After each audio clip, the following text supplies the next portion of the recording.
Hello and welcome to another episode of Talking All Sports. As per usual, my name is Zach, your host, and on today's episode we've got quite a few things to talk about in the world of sport, which we will get straight into right now. We're not wasting any time. Like usual, we're going to get straight into the week in review.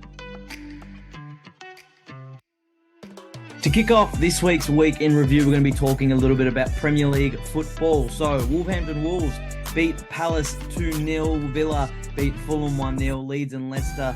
That's a very interesting matchup, that one. Both teams involved in the relegation battle for this season. Both desperately need wins, and they couldn't find a win against each other, a 1-1 draw. Newcastle absolutely pumped Tottenham Hotspurs at their home ground, St. James Park, winning 6-1, which gives them a better chance at potentially getting a Champions League spot. They would have to hope for the demise and the fall of Manchester United, who play Tottenham next.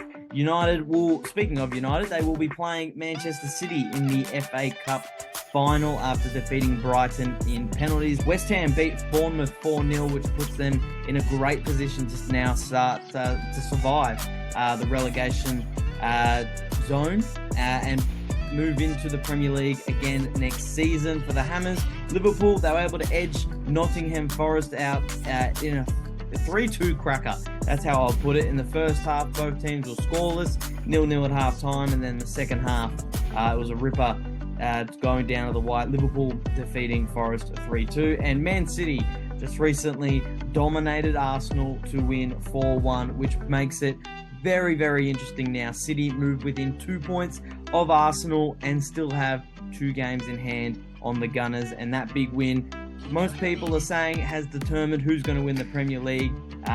Doesn't look like City are going to go back-to-back and do it again. I think, as a United fan, hope not. But I think you've got to give City credit. They're still in the running, not only for the title, FA Cup, potentially Champions League as well. They've had an outstanding season, and you'd think at the stage that they're at now with the squad they've got, they would at least win one of these trophies. And I think the favourite to win the trophy would probably be, out of the trophies, probably the most likely one. You could probably say FA Cup final, probably knocking off Manchester United. They've got a bit of work to do to still win the Premier League title, and then the Champions League, you're competing against Europe's best. So they should be able to come away with one title, and I think you can say thanks to the likes of Erling Haaland and Kevin De Bruyne, who were massive in that Arsenal game. And Erling Haaland was able to get his 33rd Premier League goal of the season, breaking another record, as now the most goals in a Premier League season ever will be underneath Erling Haaland's name. Now we're going to be talking a little bit about NBA. We had some more playoff action happen this week, and as at the time of this video has been filmed, the Sacramento Kings trail the Golden State Warriors now 3-2 after their very impressive win away from home. The Sixers, they have swept the Brooklyn Nets in the first round. They'll go through to the next round. Phoenix Suns, they've knocked out the LA Clippers in 5 games. The Lakers, they lead the Grizzlies 3-2 after Memphis were able to get a home victory, an important one, against LA Lakers. They will now go back to LA, where the Lakers will try and close out the series. One of the more surprising outcomes of the playoffs so far, the Miami Heat, who had to get their way into the playoffs through the play-in tournament, have knocked off the number 1 seed in the Eastern Conference, the Milwaukee Bucks. They've won it in 5 games. Jimmy Butler, say less. That's all I'm going to leave you with that game about. Jimmy Buckets Butler. Unbelievable. The New York Knicks knocked off the Cavaliers, and they have moved into the next round. They'll be taking on Miami Heat in the Eastern Conference semi-finals. The Celtics, they lead the Hawks 3-2 in their series, and the Denver Nuggets have eliminated the Timberwolves in 5 games. Now we're going to be talking a little bit about NFL. We've got the NFL draft coming up this weekend, where a lot of young athletes' dreams are going to be fulfilled, and for struggling teams, their fans, a lot of hope is going to be realized based off what the team picks and the young talent they're acquiring. Aaron Rodgers recently traded to the New York Jets. That deal has finally been done. The Packers, they received pick 13, pick 42, a 6th round pick, and a 2024 second round pick, which becomes a first round pick. if Rodgers was to play 65% of his snaps. And the Jets receive Rodgers, obviously. They get pick 15 and a 5th round pick from the Green Bay Packers in that trade. Let me know in the comments who's going to go pick 1, first of all, in the draft. I personally think it's going to be Bryce Young. I think most people are saying it. I don't see why they wouldn't do this. The Carolina Panthers, their quarterback issue is deplorable at the moment. They need one, and I think that's what they're intending on doing. They're going to take the best quarterback in the draft class and invest a lot in his future, and I think it will be Bryce Young that they do take. But let me know who you think will go pick 1, and let me know if you think the Packers or the Jets won that trade. It's very debatable. People say Green Bay won it. I know a lot of Green Bay fans, including myself, think they got the best out of that, and a lot of people saying the Jets won that trade. So let me know in the comments who you think won that trade between Green Bay and the New York Jets, and who's going to go pick 1 as well in the upcoming NFL draft. Now we're going to be talking about some AFL football. We've got a big round to dissect, the Anzac Appeal round, which was absolutely fantastic, action-packed, and the highlight of the round had to be the final game, Collingwood v Essendon. What a finish, what a match. Collingwood coming from the clouds like they did all of last year, getting the win over the Bombers. You got to feel for Bombers fans. Jamie Elliott kicking the winning goal after the siren last year, and then they had to watch that happen this year, where Collingwood came from the clouds and stormed home in the last quarter to win by 13 points. It was a ripper game. I think all mutual AFL fans were satisfied and very happy with the performance of both teams that they watched. It was very enthralling. I mean, there was a lot of passion, and it was played in the right way on a very, very special day.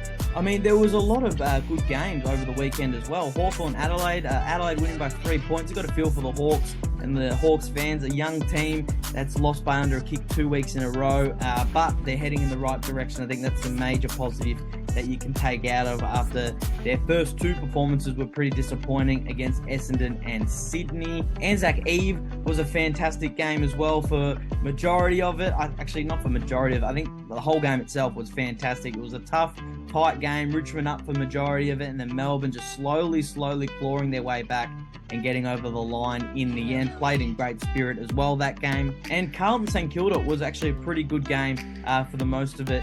Carlton were up at half-time, and then the Saints, they showed their best footy on Sunday Arvo in that second half. Showed why they are at the top of the ladder for right now. And Carlton, I mean, there's big question marks now on them.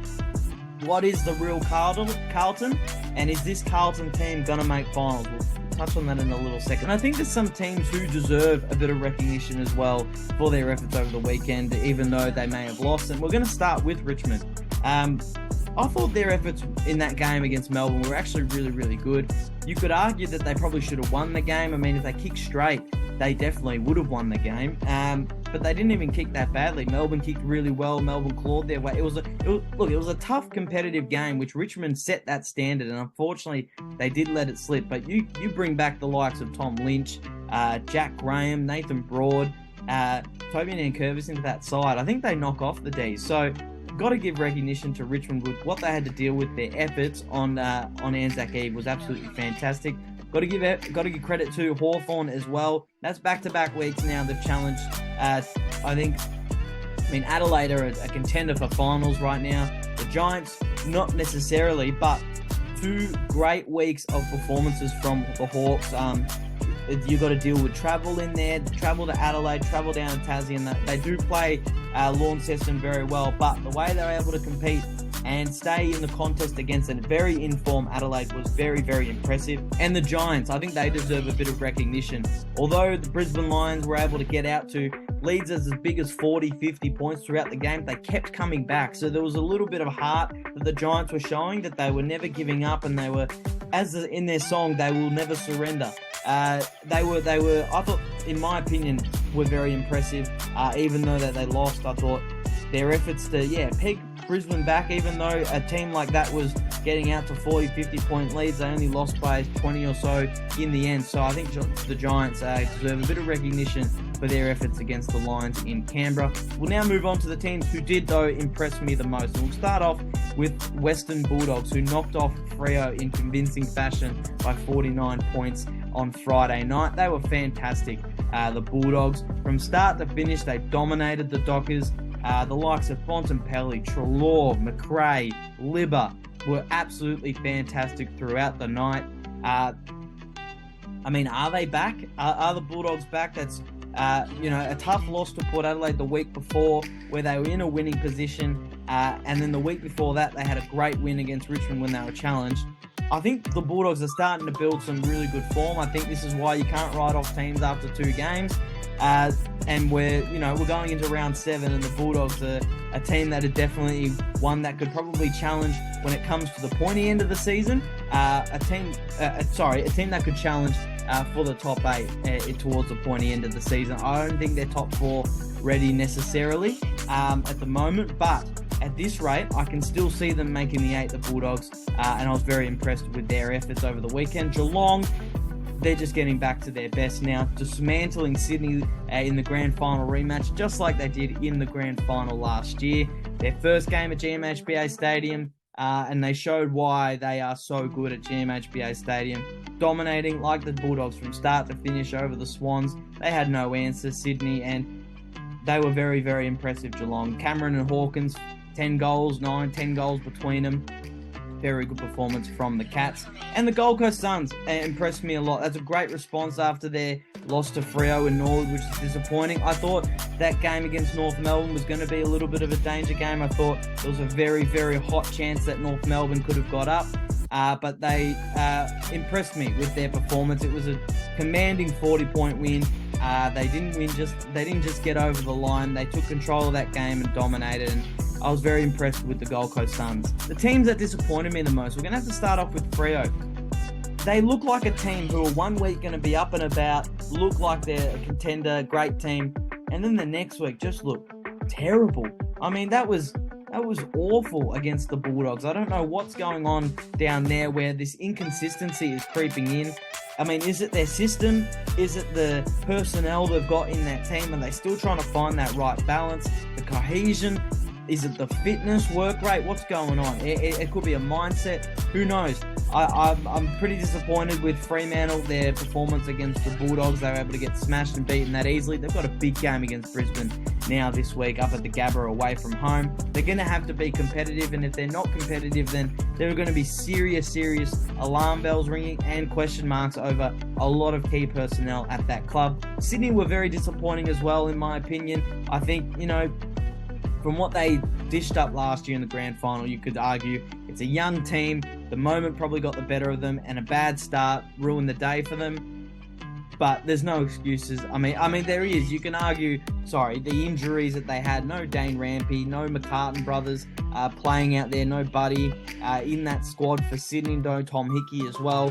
But I mean, the performance after that first quarter especially was diabolical from the Swans. Geelong were way better in all facets, offense, midfield and defense, and Sydney never really got a stranglehold of the game just for themselves to try and get themselves back in it, and ultimately were very disappointing. And Carlton, they were very disappointing in my opinion as well. I think that first half was great to see what they were doing against St Kilda. It was a great response. Took control of the game. Curnow was looking great. They were flying. Walsh was doing great. I mean, how many players did they have racking up 30 touches? And then the second half, they just capitulated. They just fell apart. St Kilda defensively got a little bit tighter, and then every time Carlton looked to move the ball forward, they looked at St Kilda improving defensively in that second half and just took it as, what can we do? Let's just go backwards and just hope that the hole opens up. There was never this ruthlessness attack where Carlton really wanted to try and challenge themselves and really try and break down that wall that St Kilda really do well at setting up in defence. It was almost like they accepted it and were complacent and just decided that's it. We can't do anything about it. Let's just kick it around the back and hope that the hole opens and wait for someone else to show some initiative and leadership and try and break through that wall. And that was really disappointing to see, that they had players like that who were willing to chip it around the back and not really try and break through St Kilda in a position where they were ahead at the time. I know people would say, you want to save the lead, but in AFL nowadays, you can't save leads. You can't, even And it would be silly to do it at the start of a third quarter when you're realizing, offensively you can't transition the ball well because of the defense that the opposition is setting up is really good. You need to break through that. You need to look at that as a challenge and go, all right, that's in front of us. We need to break through this. We need to keep persisting rather than going into a shell and chipping around the back and waiting and hoping that the opposition slip up. So Carlton were very disappointing for me for that reason mainly, that they weren't able to take on the challenge of St Kilda's defence. They didn't take on the challenge in the right way, is what I'm trying to say. They didn't try and attack it and try and break it down. They were just hoping and waiting for St Kilda to break down themselves, and ultimately the Saints didn't, and that's why St Kilda got up in the end. Now I'm going to be looking at something a little bit different. I just thought with the performance of Nick Daicos on Anzac Day and the performances we've seen from most players this year, which have been absolutely eye-catching, I made a top 10 players in the competition right now. As you'll see on the graphic that pops up right here, I've gone Nick Daicos at number 1, Jeremy Cameron number 2, Marcus Bontempelli number 3, Clayton Oliver number 4, and his captain Max Gawn rounds out the top 5. I've got Charlie Curnow at number 6. I think Jordan Dawson deserves a spot in the top 10. He's at number 7. Sam Taylor, probably the best. Unfortunate for him to go down now with a hamstring injury that will see him out for 10 or so weeks, but he's probably the best defender in the comp right now, and a close second, or you could argue now with his injury, is the best defender in the comp, is Callum Wilkie. He deserves to be in that top 10, and to round it out, I think the All-Australian ruckman at the moment, Tim English, gets that 10th spot for the top 10 players right now. Let me know if you think this top 10 is either really good or really trash. Let me know in the comments what you think, who you take out, who you'd add in. And let me know your top 10 players as well in the AFL right now. Well, speaking of lists, now we're going to move into my power rankings after round 6. We have a look at it, and it hasn't really changed much at the top. Collingwood, Brisbane, Melbourne, that is your top 3. The Cats, they get up to 4th as the Swans drop down due to their disappointing performance against the Cats. The Bombers, they sit there in 7th, and Port Adelaide round out the top 8 after a good win against West Coast. Carlton are out of the top 8 still, and then there wasn't really much movement at all from the weekend's action. I would have loved to put the Bulldogs up against Carlton, above Carlton, but I just can't do that at the moment. But they're breathing down their neck.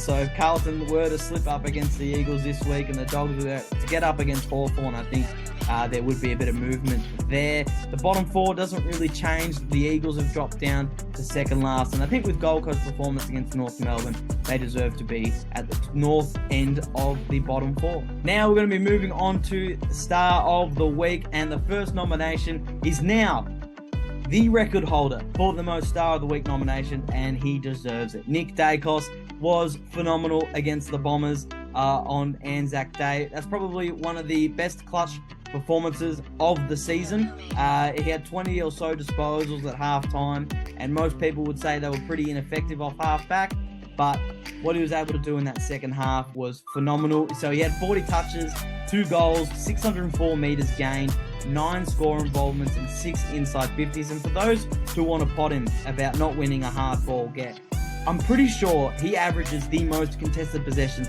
for any defender in the competition right now. So if you were to look at him in his category, which is defenders, he's the best at winning a hard ball. So don't try and pop this guy. I mean, in his second year, from what we're seeing, the Brownlow favourite in his second year is absolutely, without a doubt, remarkable, to put it into perspective. And I mean, is he the best second-year player ever? I mean, we've got the likes of Gordon Coventry, who kicked around 100 goals by his second year. Chris Judd was absolutely fantastic as well. Let me know in the comments as well who you think the best second-year player ever is. But the overarching thing here is Nick Daicos, but fully deserved his third Star of the Week nomination this year. Next Star of the Week nomination is the Bulldogs skipper Marcus Bontempelli. He gets his first one of the year, which I believe could be the first of many. That was a proper captain's performance against the Freo Dockers. He had 31 disposals, 9 score involvements, 7 inside 50s, 18 of his 31 disposals were contested, and 80.6% of his disposals were efficient.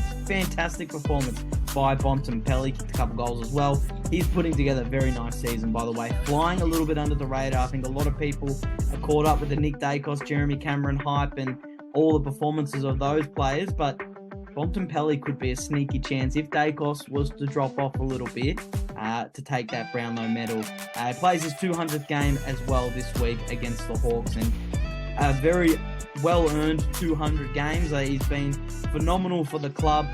He's a premiership player. He's now the captain. He's played in 2 grand finals for the Bulldogs, and he's come so close too many times, in my opinion, to win the Brownlow medal.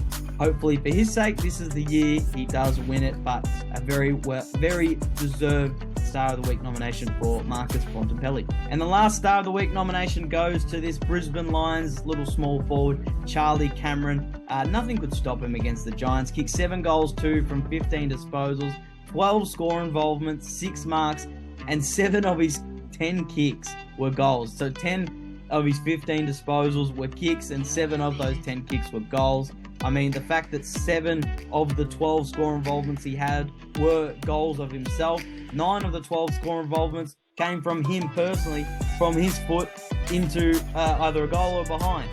He was ridiculously good against the Giants. He's reminding the league of how good of a small forward he is. I think the last few years he's actually been contending in the top 10 for Coleman medal for how many goals he's kicked. Is he Brisbane's most important player, though? I mean, Lachie Neale is very important, but that midfield's now stacked with the likes of Will Ashcroft, Josh Dunkley, Cam Rayner runs through there a bit, Jared Lyon, James Zorko. But could he be more important? I mean, you can say Harris Andrews as well. That's a very worthy argument. But this guy kicks 40, 50 goals a year, has the ability to kick 7, takes ripper marks, and can set up his own teammates. I think it's worthy of the conversation that he could be Brisbane's most important player. Let me know in the comments, though, if you agree or disagree, or if there's any other players that you think are more important than him. However, I like Bontempelli. I think I can see him getting a few more Star of the Week nominations this year. Charlie Cameron, and it's funny, Tom Papley last week kicking 6, another small forward the week after responds in style kicking 7. Now we're going to be looking at the week ahead. We'll start off with some AFL action. We've got round 7 action. We've got the St Kilda Saints. They're taking on Port Adelaide on a Friday night. That'll be a ripper, by the way.